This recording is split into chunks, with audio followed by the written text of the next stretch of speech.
This episode of the MultimediaJay Show is brought to you by the law offices of Lettus, Goegetum, Formani, Ahndsuhn, protecting your rights since 1995. Let's start the show. Howdy folks, Jason here, aka MultimediaJay. What is up, everybody? This is the MultimediaJay Show for September 30th, 2012. Today's show topic is World of Whatcraft and the future of MMOs. And now, the man himself, MultimediaJay.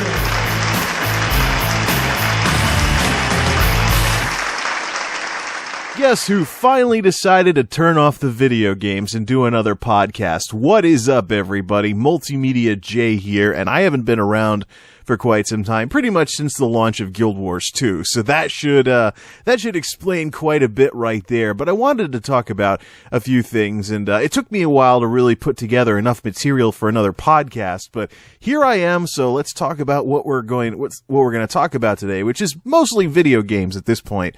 I really don't have much to talk about because all the normalcy has been completely sucked out of my life by this job. As far as the warehouse job goes, I'm over the physical hurdle and whatnot, but this day-night thing is really wrecking me. I've never been this nocturnal before. Even when I was in college, I got up earlier in the day than this job because I got my start at this place when the overtime was completely out of control. So I got used to not going to sleep until 5, 6 in the morning and being so exhausted from the job that I didn't get up until 3 in the afternoon the following day. And it's going to take a while to turn that clock back a bit and get a little bit of normal stuff back in my life. So, yeah, as far as the job goes, I've never had a job in my life that I've been more neutral towards. I really don't know what to think of it. Yeah, there's some people who like me, think I have a good work ethic, think I stay focused and get things done, but as far as the operations of the business goes, I really don't think honest people can amount to anything there. I'll find out within the next week or so, and I may be back to looking for another job as early as next week, because we're getting to 3 months, which is when they usually decide whether they want to keep you long term or not. So I don't know how that's going to turn out, but I wouldn't be surprised if let's just say I wouldn't be surprised if the business was so broken process-wise that honest people got shunted out the door simply by how broken the system was, while people who played the system and cut corners actually got to amount to something there. But I can sum everything up and not turn this into a gigantic opening monologue by saying this. Some businesses are better than others, and businesses are made or broken by two things: their people, which is really important, and their policies and procedures, in roughly equal amounts. If you have problems with one or the other, it can be as bad as having problems with both. And I've been seeing problems with both since I've been at this place. But the job's doable. It's just a matter of whether the operations of the place are so far out of whack that folks like me who don't want to play the system or throw our integrity out the window can actually amount to anything there without having to join the ranks of the folks who can't be trusted. So I'm not going to become a sleazeball just to stay employed at a place. So I still have all my job hunt bookmarks, and I can just update the resume if this doesn't work out.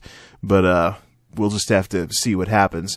Anyways, yeah, so this night shift job has sucked all the normalcy out of my life. I don't do much except work and sleep during the week, and then on weekends I'm usually so exhausted from running around all week that I don't do much there either. So not all that much going on that's really noteworthy that most of you folks would be interested in. So if it looked like I was on a bit of a hiatus from this, it's because Guild Wars 2 has really been the sum total of almost all of what I do for fun anymore, because I'm just so out of it from this job, and I really got to work on trying to at least get up earlier in the day again, now that the overtime is cooled off. But unfortunately, I'm used to nearly 12-hour shifts 5 nights a week. So I don't know how long it'll take for me to start getting to actually have bits and pieces of a life again, but hopefully not too long, or hopefully I can maybe find a way to get back to a day shift job or something and actually, stop being this giant vampire that if I walk outside anytime before 2 in the afternoon, you expect me to like start sparkling or something because I'm so much of a night person. Okay, enough of the silly Twilight references. This isn't a show where I gripe about how awful life has been. I want to talk today largely about video games and video game related topics today. Now, recently I was on Out of Continues with StuffX talking about the future of MMOs, particularly with regards to Guild Wars 2. Well, I intend on this podcast being a companion episode to that Out of Continues show where I talk about the future of MMOs from more of a World of Warcraft side of the whole deal. What's going to happen with the incumbent champion of the MMO world at this point, now that Mists of Pandaria is out? I've been following Mists of Pandaria, the launch, and let's just say some of the initial numbers of like first 24-hour sales of Mists are a tad disappointing compared to even Cataclysm, which was disappointing compared to Wrath of the Lich King. So I really think that we're getting ready to see some notable changes in the MMO world, and wanted to talk about World of Warcraft, where it is, what it's gone through, and what's landed in the news lately, and where I think it fits in the whole MMO world over the next couple of years, and maybe even long-term as well. So today's show is going to be all about gaming, and because our main discussion is based on a reaction to stuff that's been going on in the news, instead of news commentary, we're going to have a preliminary discussion about Guild Wars 2 1 month later, because it's been about a month since Guild Wars 2 launched. So what I'm going to do is I'm going to reiterate some points from the Out of Continues show that I brought up in my discussion on the future of MMOs there, and talk about Guild Wars 2 and what it's like now that it's been out for a month. A lot of the issues at launch have been ironed out, and now the question is, what kind of content can ArenaNet put into this game? And other sorts of things like that. So things are evening out for Guild Wars 2, and now we're getting to the point where one can get an idea of where ArenaNet wants to go now that they don't have to worry about just getting the game out the door and into people's hands in the first place. So we're going to start with a preliminary discussion on Guild Wars 2 1 month in, since it's been about a month since the game launched. And then our main discussion today is World of Whatcraft and the future of MMOs. Now, I said Whatcraft on purpose because World of Whatcraft was a joking catch line that I used to use way back in the WoW Classic days when I got bored with the game for a few months. I'm like, World of Whatcraft? I'm going to play something else. So I do not have the Mists of Pandaria expansion, and I have no interest in getting it right now. Maybe if I get a little bored with Guild Wars 2 later on, or if I can find a way to make a little more money than the scrappy blah money I'm making right now, I might actually start having a WoW subscription again. But for the time being, Mists of Pandaria didn't have that kind of wow factor, as ironic as that might sound, compared to its predecessors. I went out and got the classic WoW. I didn't find out about the game till it had been out for a while. I got classic WoW about a year or two after it launched, like early 2006, I think. Burning Crusade, I got a little bit after the expansion pack came out. Wrath of the Lich King I got on release day. Cataclysm I got on release day. Mists, don't have it. Not interested in getting it anytime soon. So what happened, and what can Blizzard do to make World of Warcraft into a game that has some long-lasting staying power in this industry? Or is this the end of WoW as we know it? Are the Kung Fu Pandas in Pandaria going to ruin the game? Some people are already thinking that, but we're going to talk about that in our main discussion today. So, without further ado, I did not intend on making this into a gaming podcast when I initially started drawing up ideas for the show, but that's what it's become. So let's get straight to our initial discussion on Guild Wars 2, 1 month in, here on the MultimediaJay Show.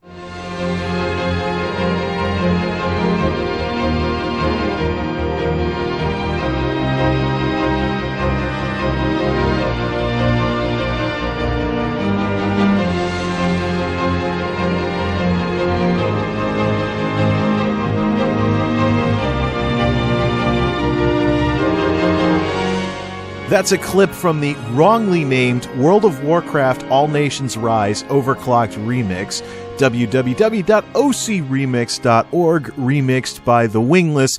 And I say wrongly named because it's kind of a classical style medley of two themes, the Stormwind theme from World of Warcraft and the main theme of Guild Wars, which I don't know, I guess it's called World of Warcraft because maybe overclocked remixes folks had to pick a game to tack the remix onto, but a good chunk of the, as you've just heard, a good chunk of the instrumental is actually based on the Guild Wars main theme, but this overclocked remix just blends those two games' music together so artfully. It's probably one of my favorite. It was posted in 2006, so it's definitely one of my favorite OC remixes of the past several years. But obviously, I just put a clip of it in the show because we are going to be talking about another Guild Wars game. Guild Wars 2, the first month is pretty much over at this point. We're about a month past the launch of Guild Wars 2. So as a preliminary discussion to today's main topic of World of Whatcraft and the future of MMOs, I thought it'd be proper to talk about Guild Wars 2, why I'm so obsessed with it, reiterate some points from the Out of Continues show where I talked about these kinds of things, and talk about where Guild Wars 2 is 1 month into the game. So yeah, the game is pretty much an obsession for me at this point. It's been the reason why that shiny new PS3 that I got a few months ago has been shut off for a couple of weeks. I probably should just turn it back on just to, spin the drive up and warm up the drive so it doesn't seize up or anything. I've had hard drives die after a couple of months of not being used, so I don't want the hard drive in the PS3 to die already, but yeah. Guild Wars 2. Definitely my favorite game of 2012, the Skyrim of 2012 for me. There's so much I can say about the game, but I've already said a lot of it in the Out of Continues episode where I talked about the future of MMOs, because Guild Wars 2 really is, like Guild Wars before it, Guild Wars 2 is an anti-MMO of sorts. The original Guild Wars was a response to the grindiness and the issues in the first generation of MMOs like EverQuest and Ultima Online and stuff like that, but mostly EverQuest. And the big issue with Guild Wars was that ArenaNet didn't really want to call it an MMO because it didn't play like one. It was very synthetic in its attempts to fix issues in first-gen MMOs. Like, for example, anytime you were outside of a town or an outpost, you had your own private copy of the world. So most of the game was instanced and really kind of gets away from the whole immersive open world with people running everywhere whenever you're not in a hub of sorts, quest hub, mission hub, etc., you get your own copy of the world. At the time, ArenaNet was referring to it as like a co-RPG, like cooperative online RPG, but not an MMO because the vast open world that MMOs usually have wasn't there. Well, they've decided to actually make a vast open world for Guild Wars 2. So now they're coming full circle and saying, "Yep, we got an MMO now, that's for sure." And just like any other big MMO, it's had its share of big MMO problems since launch. Mostly infrastructure issues, like the trading post going up and down. I think they finally might have that ironed out. Although I have seen the sleeping whale thing at least once since the official press release of, "Hey, the trading post is finally fixed." Yeah, that should have been ironed out before the game launched. There's just, I really think Guild Wars 2 might be the last time I buy a game at launch because of the problems that they've had with it. But anyways, my main Guardian is approaching level 60 at this point, so 20 more levels to go before I'm all, as if that matters, because the game scales your level based on the zone you're in, so you're never very far above the max level of a zone, and monsters can still be a challenge in lower level zones if you want to go back and play through the content on those zones too. And this game is designed such that you will want to go exploring in the world, because a lot of the stuff that traditional MMOs usually save for raids and stuff like that, ArenaNet has put into the leveling experience. So if you want big boss fights with mechanics, instead of sitting there slaving away, grinding your character to max level, you can actually have big boss fights out in the open world with players that have just wandered over to help out. like the Shadow Behemoth in Queensdale, affectionately nicknamed the Swamp Monster, which I still need to get on video for a Play Some Stuff video at least once in the various videos I make on Guild Wars 2. I've actually been encountering some outdoor boss fights with some actual fight mechanics too. Granted, ArenaNet is where Blizzard was with WoW Classic in terms of the complexity of their fights. I don't see the kind of so far I have yet to see the kind of complexity in a Guild Wars 2 boss fight that I would see in the most basic of WoW dungeons. And I've tried playing a few dungeons as well. Like, I've tried going through the Ascalonian Catacombs a while back, and I think it's pretty interesting. There are mechanics in the boss fights, but I think ArenaNet needs to up the challenge on the dungeons a little more, because in the Ascalonian Catacombs you have rally points where you can resurrect too close to boss fights. Really, there should be more of a chance if your group wipes, instead of having a steady stream of people who die, rezzing and running back into the fight, there should be more of a chance that if too many people die, everybody's going to die and the fight's going to reset and you're going to have to start all over. I think ArenaNet could up the difficulty on that a little more, but the no Trinity in Dungeons thing is awesome. It really brings back the kind of chaos and unpredictability that's been missing in MMO fights that gave birth to such stereotypes like tank and spank and things along those lines. So yeah, I've done a lot of leveling in the overworld, joined a lot of dynamic events. I've done quite a bit of the personal story, which I think is pretty decent for a single player story, but it's not as interesting as it could be. I really think the personal story could have been a little more engaging than what it is in release. But the outdoor events, the dynamic events, I've tried some World v World PvP. That's pretty interesting in and of itself. And but I hope it's not the only thing that ArenaNet focuses on at endgame, because a PvP-based MMO, that really, I don't know. I don't know if I hope they don't go as far down the esport rabbit hole as Blizzard has done with things like the Arena and stuff like that. By the way, for any of you people who've played World of Warcraft that were curious about Guild Wars 2, if you liked classic Alterac Valley, with lots of NPCs running around and fights taking forever, with the two sides just duking it out, gaining and losing territory and stuff like that, you'll love World v World. That's what World v World basically is. It's even bigger than Alterac Valley. And it's a nice mix of PvP and PvE. So even if you're not the most uber PvPer out there, you can go off and do PvE objectives that help the people on the front lines, like clearing a cave of scrits or trolls or something like that, and things along those lines. So, but let's save the World of Warcraft stuff for the later part of the show. Okay, so Guild Wars 2, I've done quite a bit of outdoor stuff. I've done World v World for PvP. I've done some dungeons, and I've done the personal story. And I think overall, Guild Wars 2 is definitely worth picking up, even if only as like a secondary game to play when World of Warcraft bores the heck out of somebody. But it's been fun though, going to the WoW forums and seeing some of the drama about Guild Wars 2. Admit it, folks. Blizzard is going to wind up copying some elements of this game because it's that innovative. Things that Guild Wars 2 improves upon, like, for example, being designed from the ground up to encourage players to be out in the world, doing stuff, helping each other out, and not just sitting in cities all day, making it like Stormwind and Orgrimmar or Dalaran and Wrath of the Lich King, when there is one big city, and even all the other cities were ghost towns compared to it. Yeah, trying to get players back out into the world. Actually, Blizzard is trying to do that with things like scenarios in Mists of Pandaria. But again, save the WoW talk till later. We're talking about Guild Wars 2, darn it!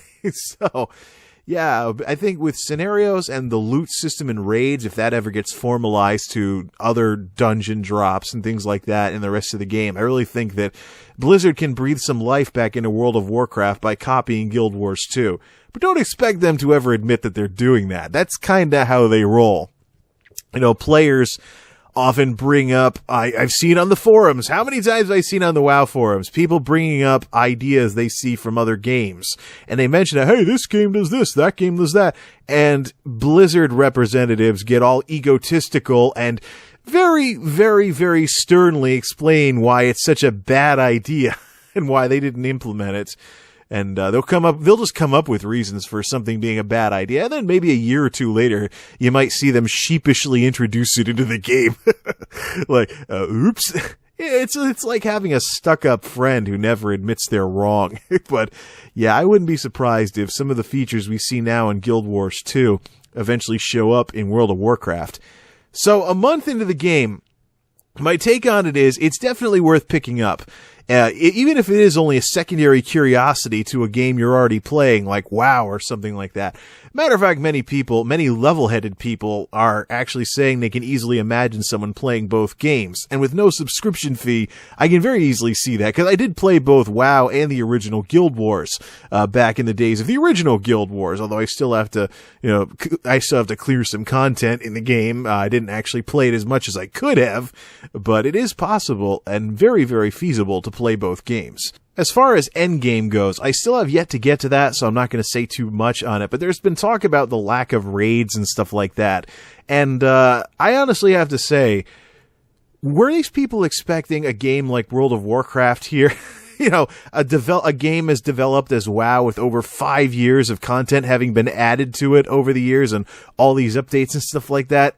Seriously, where was World of Warcraft at the same time in the product lifespan compared to Guild Wars 2? That's what people really need to look at.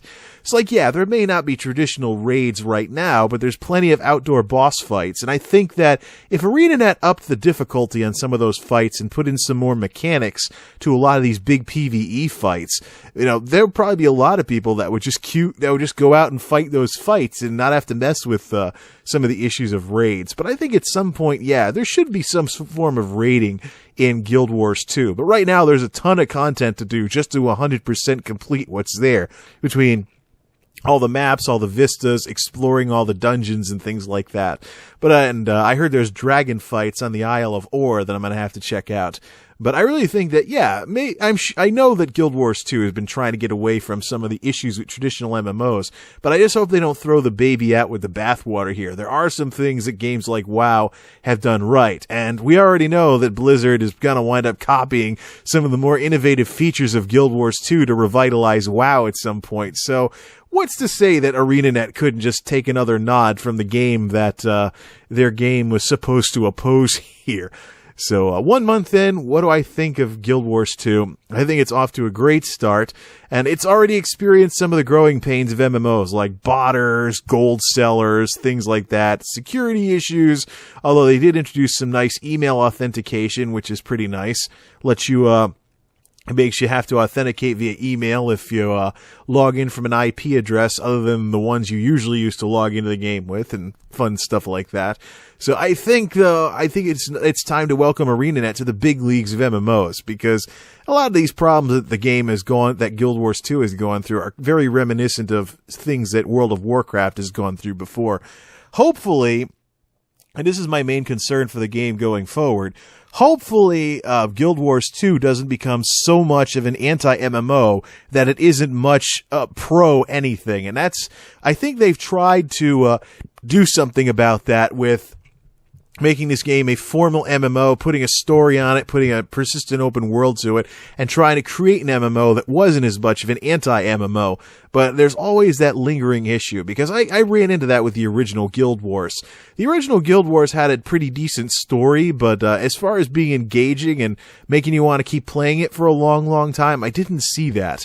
I've actually seen more of that from Elder Scrolls games, aka single-player games with AI, than I did with the original Guild Wars, which was online with actual people. Matter of fact, one thing I both like and hate about the original Guild Wars was the move away from depending on people to complete content, with the release of customizable heroes and eventually heroes you can make based off of characters that you created. So the whole introduction to that, after that, I haven't run in a group with anybody since in the original Guild Wars, because I could do everything with heroes. I don't even use henchmen anymore. I just have a group of custom created heroes that I use for all my parties in that game. So hopefully ArenaNet doesn't go down that same road here and I think they might be silently acknowledging that, though, with how they designed this game to encourage players to interact with one another. But I just hope that they can not go too overboard with that, because otherwise, what they'll have with this is, one of the biggest issues I had with the original Guild Wars was it reminded me of an RPG equivalent of, those album-oriented rock bands that don't really shake things up too much, but they keep coming out with somewhat decent records year after year after year. Those bands that people listen to when they're not listening to something else. I'm just hoping that I got a couple of bands in mind, but I don't want to tick off anybody who's fans of those bands by calling them this. But they seem to keep coming out with at least one radio hit every couple of years when people are bored with whatever the trends are in music, that kind of stuff. Guild Wars kind of reminded me of that, a game you play in between playing other games. I just hope Guild Wars 2 can have more lasting appeal than just being, I'm bored with everything else, so I'm just banging out some dungeons in Guild Wars or something. But I think ArenaNet has some real serious potential here, not only to make a decent game, but to make a kind of game that sets the standards for other games that are similar to it in the next coming years. I just hope that the folks at ArenaNet can enter the big leagues of MMOs, as they've done with this game, and pull it off. Potential has to be utilized. I just hope ArenaNet can utilize the potential that this game has. And 1 month in, it's definitely off to a decent start. When we come back, World of Whatcraft to the future of MMOs. How will the dominant MMO of our day stay dominant if it stays dominant? And what role do I see it playing in the future of MMOs? Stay tuned to find out, folks. This is the MultimediaJay Show.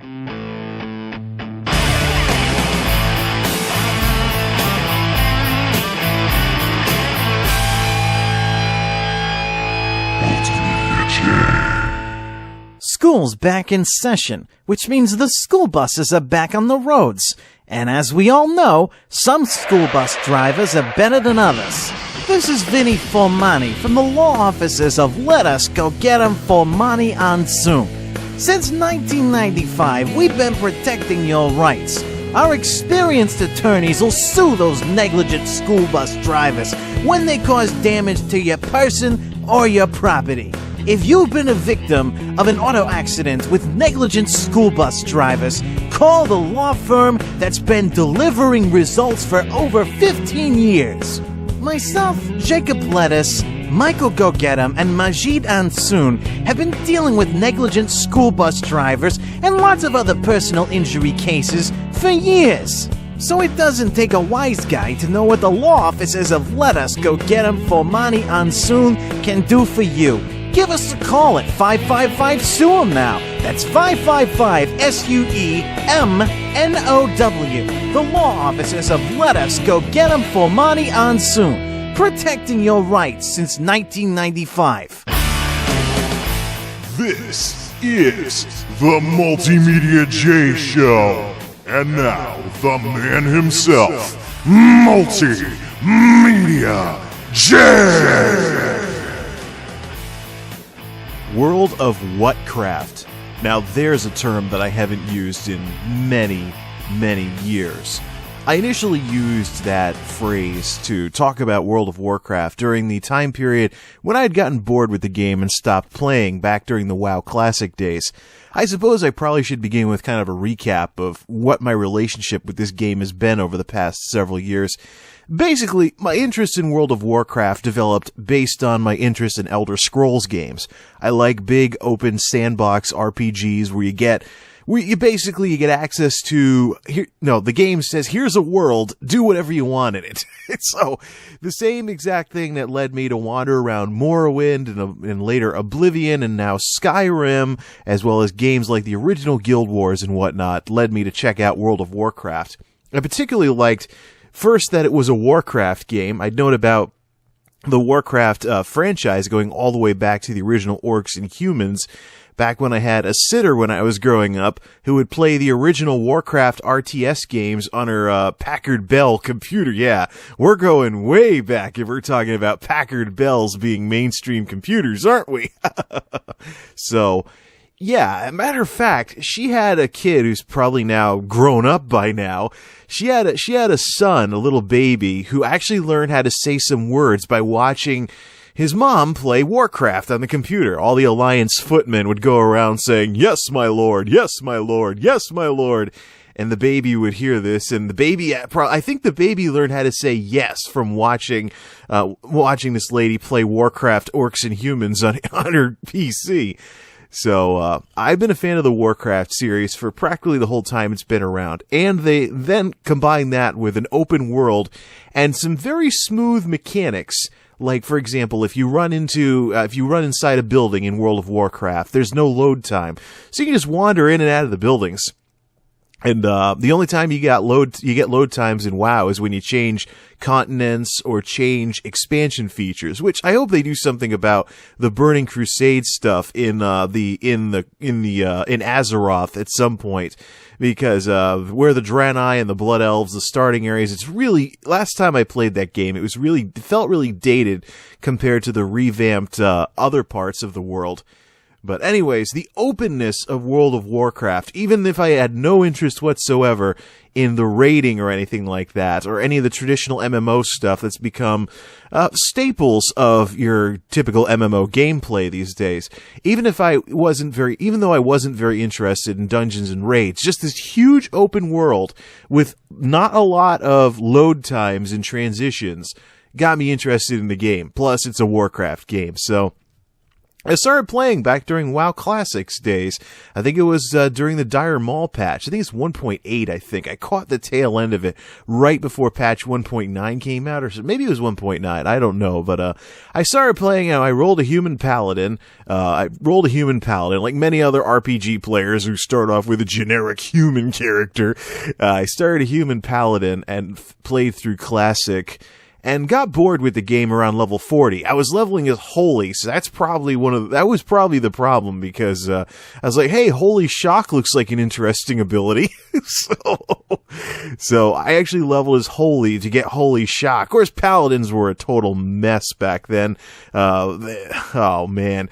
When Blizzard actually had to apologize for how bad protection tanking got, and then eventually sheepishly fixed Retribution a couple of years later, it was just awful. But, I leveled as Holy, got Holy Shock around level 40, which had a 30-second cooldown way back when, but I'm like, hey, cool, I can do a Hadouken every 30 seconds.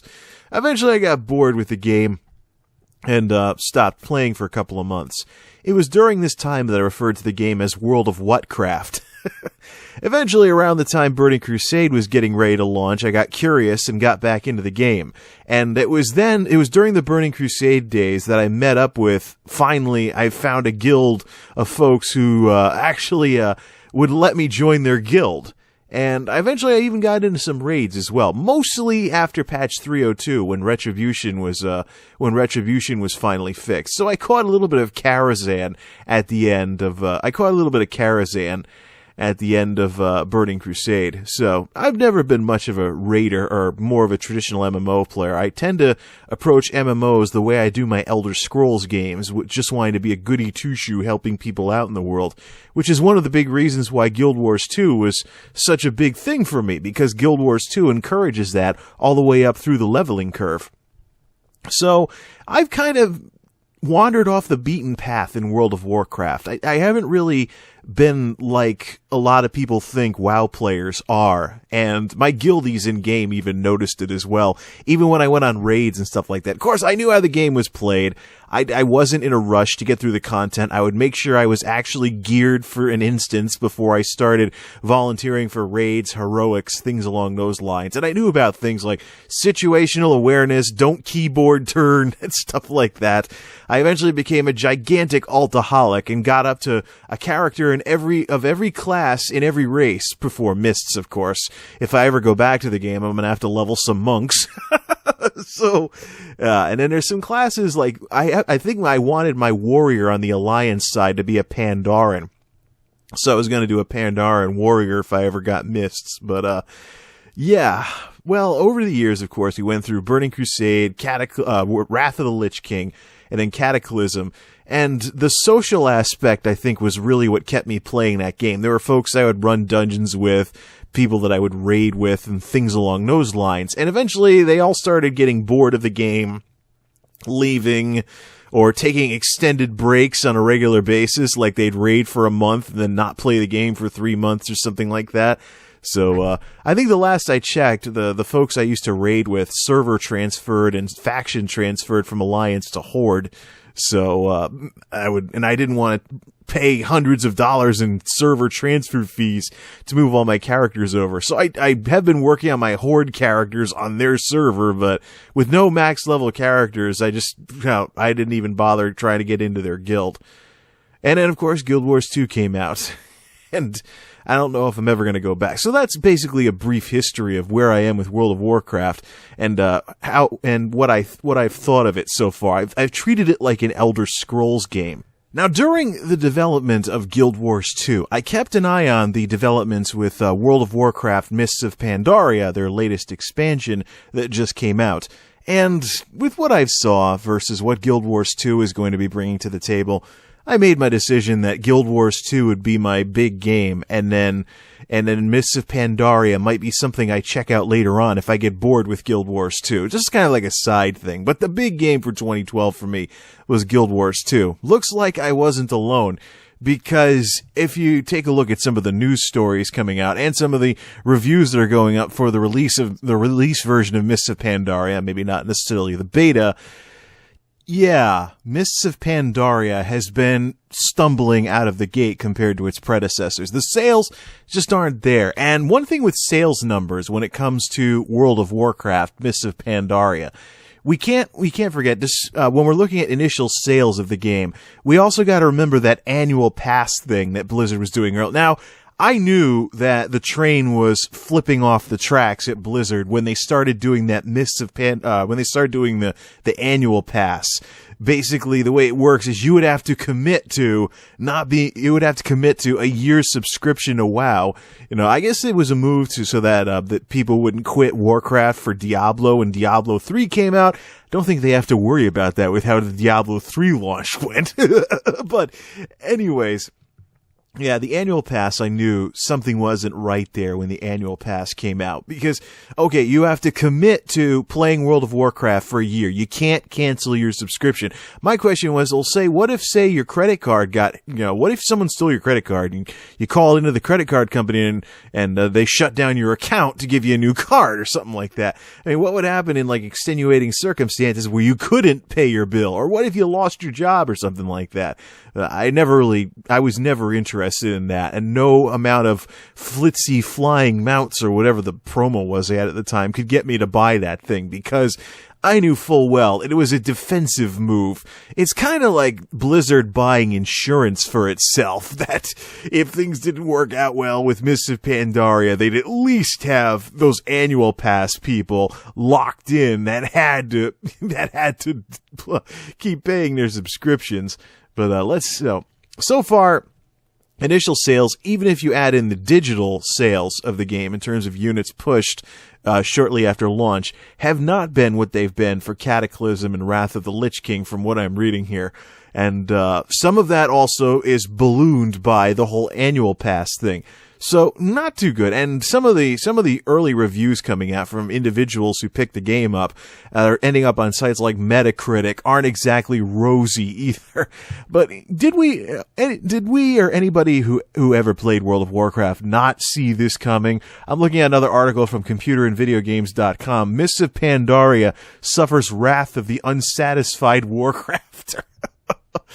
8 years after launching the MMO, as the market shifts towards free-to-play, Blizzard, I'm guessing, the game itself faces declining subscription numbers. Its latest expansion, Mists of Pandaria, released earlier this week with markedly less fanfare than its predecessors. Yeah, I knew they were kind of letting the wind out of their sails a bit by not having some huge villain in the game. I really think Wrath of the Lich King, for example, did what it did as well as it did when the expansion pack first launched. I gotta stop calling these things games, although with the changes Blizzard makes, sometimes they do feel like all new games when you take a break for a while.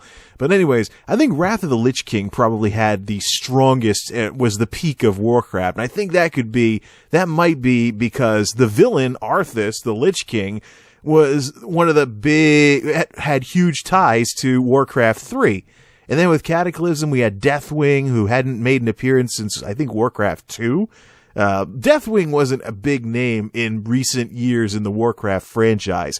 You know, the Lich King, Arthas, and Lordaeron, and the Ruins of Lordaeron was way, way, way, way fresher in people's minds and bigger in people's minds. And you can actually still buy Warcraft 3 as part of the Warcraft battle chests. So, you know, I don't know if there's a classic Warcraft thing that gives you updated versions of Warcraft 1 and 2 that'll run on today's machines, but I know there's the Warcraft battle chest for Warcraft 3.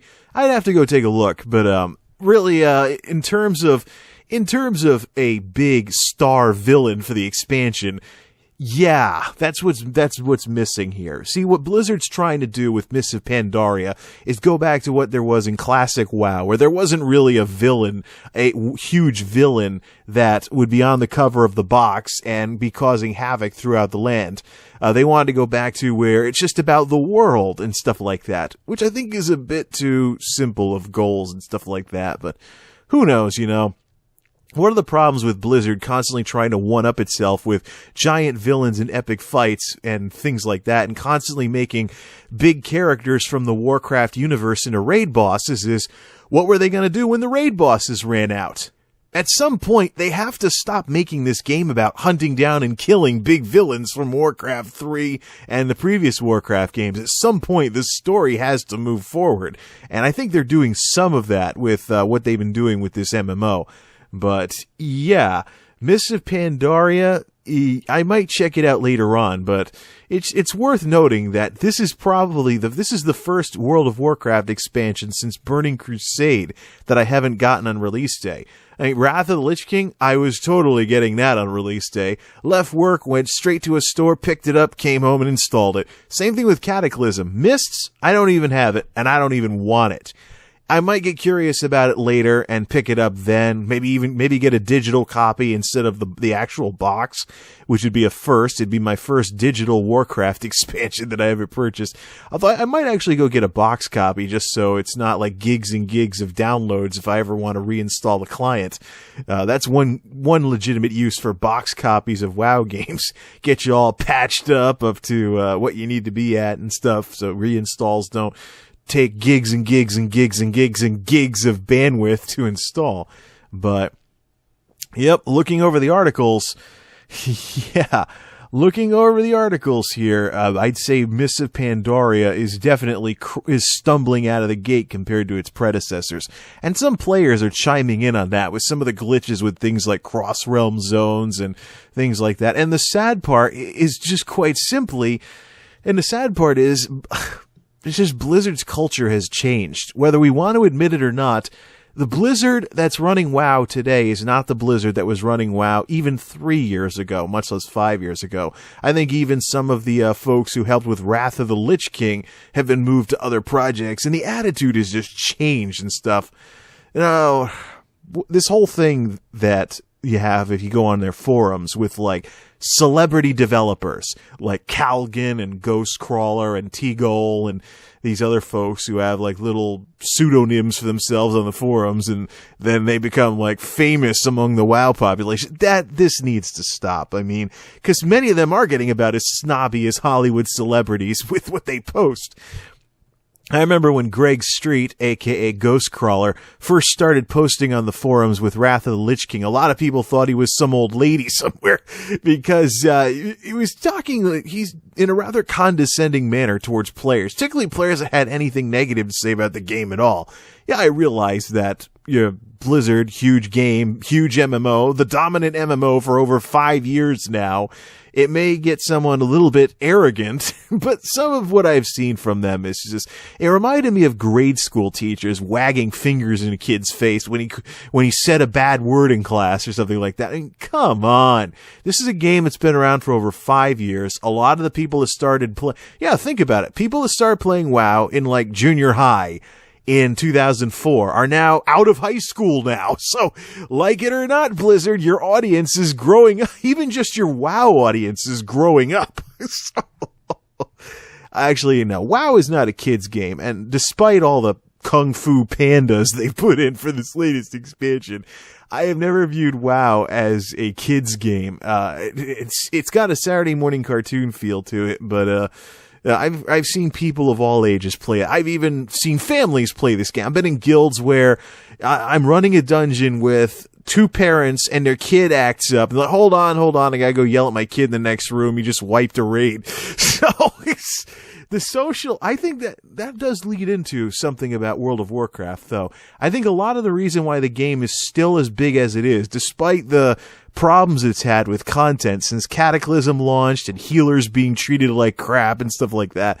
I think some of the problems with this game come from the quite simple fact, the reason why it's so big, so late in its lifespan is because of the inertia of being such a big game in the first place. Folks get used to playing it and they don't want to stop playing. They don't want to start over in another game like Guild Wars 2, or and of course the social aspects, which kept me playing for quite some time myself until all my guildies either quit the game, got bored of the game, went off, played something else, etc., or they server transferred, like in the case of the folks I used to raid with. Another issue with Mists of Pandaria is this Cartoon Asia thing they're doing. Yeah, Blizzard, we get it. This is the Asian expansion. Some of this stuff is just so sad. Some shallow stereotypes and things like that. I think Guild Wars Factions did the whole Asian expansion thing better. I mean, it does a better job presenting, like, putting the look to the game without just turning it into almost a comical caricature parody of it.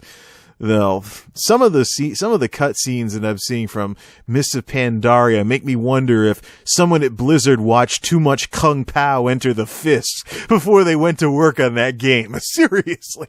I know the Pandaren started out as an April Fool's joke, and it's just gotten bigger and bigger and bigger, and finally there's some lore attached to these pandas. But come on, now, seriously, I wouldn't be surprised if some of this backfires and some folks are actually offended by some of the Asian stereotypes in this game. What's next, Yeah, but then again, the Tauren are somewhat Native American, the Trolls are somewhat Jamaican, the Dwarves are somewhat Irish-Scottish. Yeah, there's stereotypes in this game all over the place. But, some of the goofiness that I've seen in some of the Mists of Pandaria stuff, I don't know. But some people have been noticing that, and that's generated some of the negative criticism of this expansion, and maybe some of the slower sales, too. Besides the Asian stereotypes, some of this developer arrogance that I've been noticing has been showing up already with people that are angry about the game. I'm looking at some posts on MMO Champion, like someone saying, haven't we done this all before? This is just so... We've done it before in terms of things like the Kill 10 Boars quest and those other shopping list quests that MMOs have kind of become infamous for over the years. I'm just reading this post by Doxari from the forums that made it onto MMO Champion's Blue Tracker. Saying, hey, these quests get you out into the world. You're kidding me. That's like saying heart quests in Guild Wars 2 get you out into Divinity's Reach. No, they don't. You only do them once. If you go out to Northshire Abbey to kill 10 boars and turn things in, you go out and it's like a chore to get done. Guild Wars 2 pulls off the whole get people out into the world thing much, much better because there's always stuff going on, repeatable events and other sorts of things as well. So I don't know if people might get bored with that, but even if they do, ArenaNet has the options to add more stuff in. That's the thing with dynamic events. They can just spring up. So who knows? Maybe there'll be some theme or something later on, and everybody should go to a zone because this monster won't stop attacking or something like that. it'll be interesting to see what they do with it. But this whole thing, some of these excuses that some of these developers are coming up with for outdated MMO mechanics are really, I wonder what'll happen if someone makes a post if a Guild Wars 2 player trolls the WoW forums with a thing about, hey, you know, why do we still need to have mobs be taggable? Instead of like Guild Wars 2, where if you get involved in the fight, you get loot. That's one of the things I've heard about. There's an article, a Guild Wars 2 player reviews Mists of Pandaria, where the author talks about, oh, well, you know, I tried going to Mists of Pandaria, and guess what was the first thing I noticed? I went back to Mists of Pandaria, and the first thing that I noticed was you could tag mobs, and so when you helped your friends out, you never got credit for it.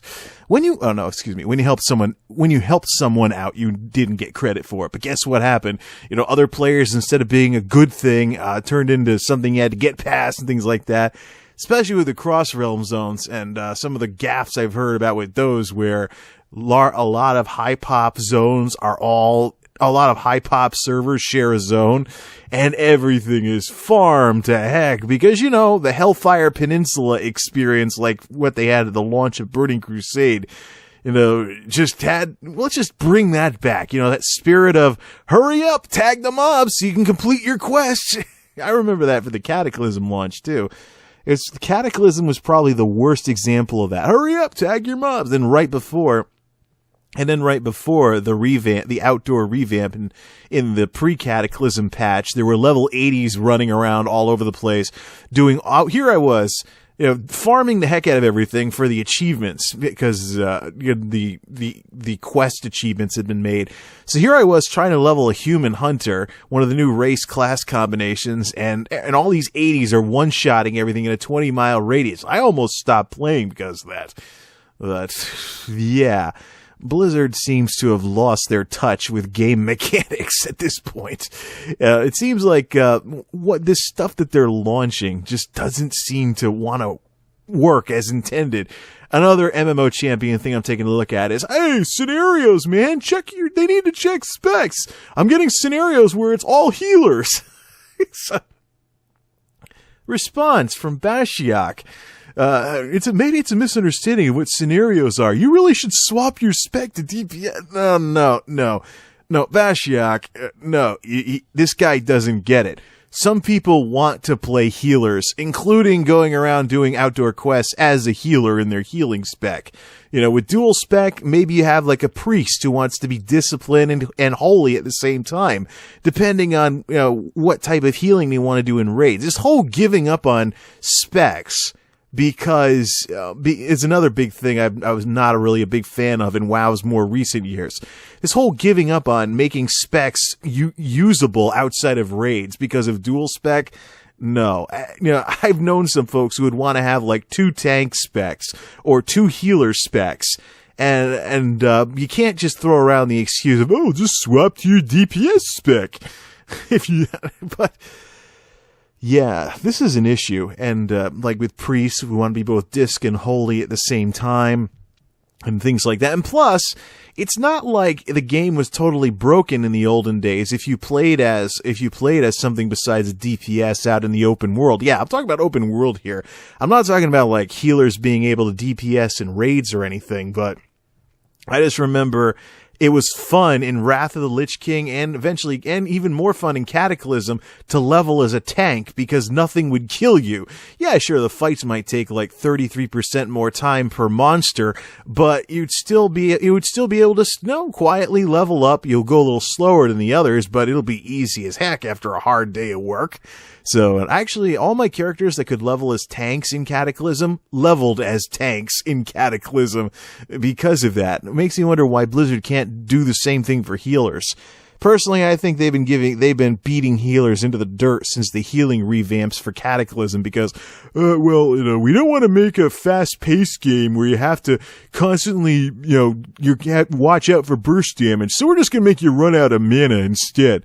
And now they got fixed mana pools and stuff like that. I want to listen to some commentary on that, see what kind of uproars that's creating, because mana magic point systems in these RPGs have been slowly, going away over the years. So it's interesting that Blizzard's trying to make them relevant again. I mean, we've come a long way from the days of non-regenerating MP pools where you have to have consumables in order to keep casting spells, or the days where you'd have X spells per day and your character would have to rest in order to recharge everything. But I don't know, the whole mana, magicka, MP thing is kind of, it's not really, other than allowing for drain fights, I don't really see those systems really being used all that much anymore. So, hey, what do you know? Almost a half hour just from talking about all the news material I've picked up on Mists of Pandaria. So why don't we spend like a couple more minutes talking about the actual state of the game and where it fits in with the whole future of MMOs, particularly in regards to Guild Wars 2. I think it's pretty obvious at this point that World of Warcraft has lost some steam over the years, not to mention 1 million subscribers or two, and very much the train's kind of slowing down in its old age. But I really don't think that the game has to die or anything like that. When I say WoW killer, I'm talking about simply a game that ends World of Warcraft's dominance of MMOs. Some people may think that WoW killer means a game that makes World of Warcraft a thing of the past. But as we've seen with previous MMOs like Ultima Online and even EverQuest, EverQuest 1 is still around if anyone wants to play it, and it's still being advertised. Come, experience awesome adventures, stuff like that. As we've seen, MMOs don't really seem to die. They don't die of natural causes. They just abruptly get shut down when the company that makes them doesn't want to run them anymore. So I don't think World of Warcraft really needs to die. I think what we need to see with World of Warcraft is the Warcraft needs to be put back into it. For too many years, World of Warcraft has been the dominant MMO. So it's kind of had the luxury of attracting people who just want to play a good MMO. And they read stuff like what I originally read GameSpot's review of it way back several years ago. And it said, this is the MMO to play no matter who you are. Some of that stuff is still going on in this day and age. And World of Warcraft is still in that kind of position. World of Warcraft needs to be a game people play because they like Warcraft. The story, the lore, how things have gone up to this point, going all the way, and, Blizzard just put that story of Warcraft section up on their website to help that out. But that's really what needs to happen here. I mean, enough's enough with these MMOs just trying to copy World of Warcraft while forgetting that one of the big reasons why this game has done so well is because it's Warcraft, for Pete's sake. If there had been a World of StarCraft launched as a sister project to this game, it probably would also be huge. And Blizzard would have 2 huge MMOs that on their hands that dominate their markets. But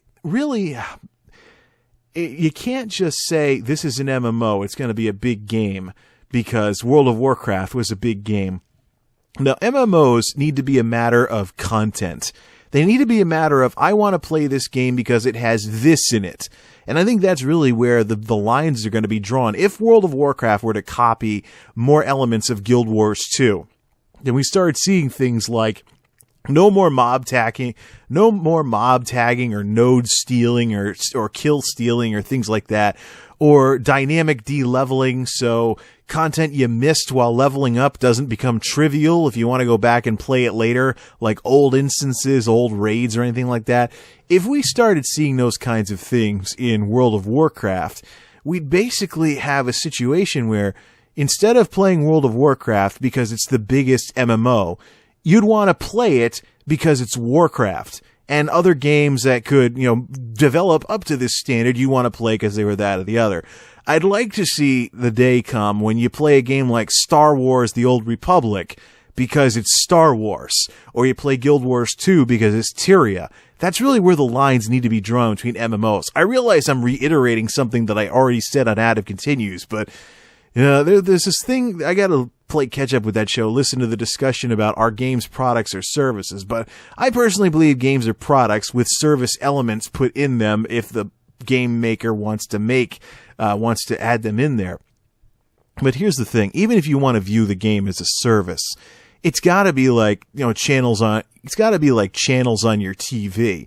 I want to watch this channel because it's got this on it, or that channel because it's got that on it. Not just, which channel has the best picture? Because that wouldn't even be a product of the content creators anyway. It's just the, just your cable company or whatever and their head-end equipment.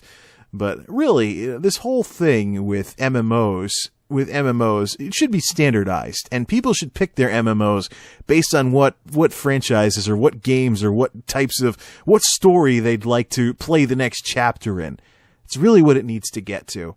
And for the time being, this Mists of Pandaria stuff that was originally an April Fool's joke with the Pandaren, yeah, I think maybe Blizzard might be scraping the bottom of the barrel. Why don't they do like a Chrono Trigger for World of Warcraft and have like time travel where you go maybe battle the infinite dragon flight throughout, take like Cowers of Time, make a whole expansion that was like that, where you had like a time machine, you could see all the parts of Warcraft history, like Warcraft 1 and Warcraft 2 in 3D.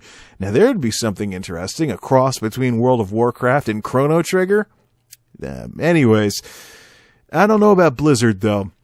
Blizzard's culture has changed now that their game's been top dog for many years, and sometimes I wonder if they're just putting up with their customers rather than serving them.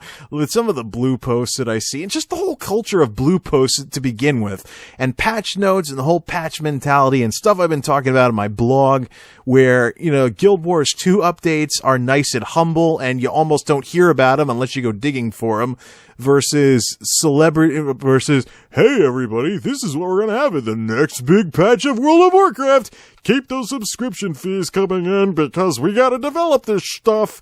And patch mentality, for those that don't want to bother reading my article on it on my blog, multimediajay.wordpress.com, is when there's a big patch coming out and you almost don't want to play the game anymore because it seems so outdated because you know what's coming in the next patch.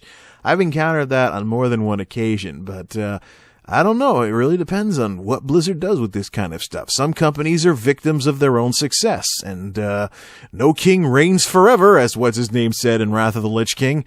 But anywho, as far as World of Whatcraft goes, I called the game that when I was bored with playing. I was like, hey, World of Whatcraft? But I wouldn't be surprised if more and more people start adopting that attitude and they stop playing the game. And when that happens, when these people that have been playing World of Warcraft only because it was the top dog MMO start leaving, I really hope Blizzard takes things back to the roots here and makes the game all about Warcraft again, instead of, this is the best MMO on the market, it will succeed no matter what we release. Hey, let's make an expansion with bazillions of Asian cartoon stereotypes and Kung Fu pandas. I wish Blizzard luck with the Mists of Pandaria content releases, but they need to get back to what this World of Warcraft game is a world of.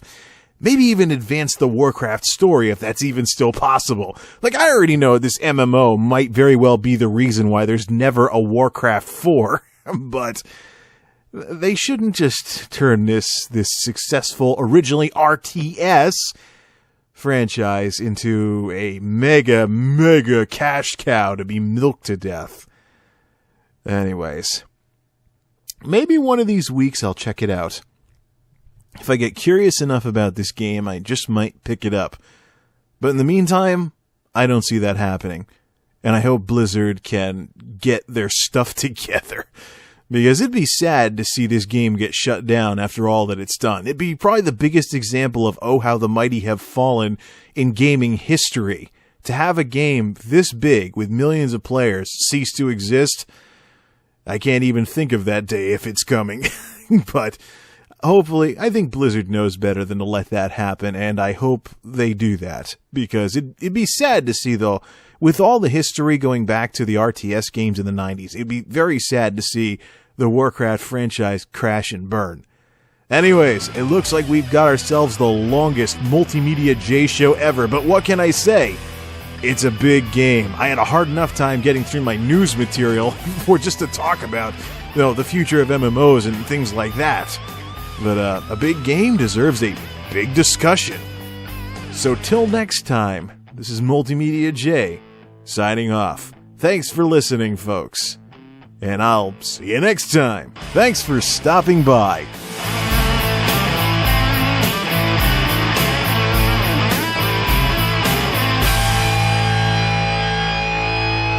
MultimediaJay.